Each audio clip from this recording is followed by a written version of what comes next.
રાજકોટમાં સ્થાનિક સ્વરાજની ચૂંટણી માટે ભાજપ સજ્જ. આવતીકાલે ભાજપના ઉમેદવારો કરશે ઉમેદવારી. ફોર્મ ભરવાનું તમામ ઉમેદવારો બહુમાળી ભવન ચોક ખાતે થશે એકત્ર.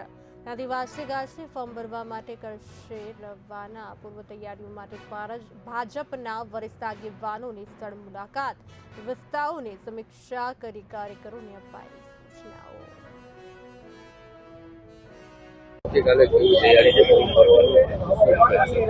અમારા ઉમેદવારો ડિક્લેર થયા બાદ આવતીકાલે તમામ વોર્ડમાંથી ઉમેદવારો રેલી સ્વરૂપે અહીંયા આવશે અને સરદાર શ્રીની પ્રતિમાને પુષ્પાંજલિ કરી અહીંયા સાધુ સંતો, સામાજિક આગેવાનો, સમાજના શ્રેષ્ઠીઓ, વેપારી એસોસિએશનો, અમારા પાર્ટીના વરિષ્ઠ આગેવાનો તમામ ચૂંટાયેલા પ્રતિનિધિઓની ઉપસ્થિતિમાં સભા સ્વરૂપે અહીંયા મળી અને ત્યારબાદ ફોર્મ ભરવા જશે. પ્રદેશમાંથી કોઈ સૂચના મને આવી નથી. અધ્યક્ષશ્રી હમણાં આવશે અને એમને ખ્યાલ હોઈ શકે કોઈ પણ એક આગેવાન આવશે એવું લાગે છે વિજય મુહૂર્તમાં.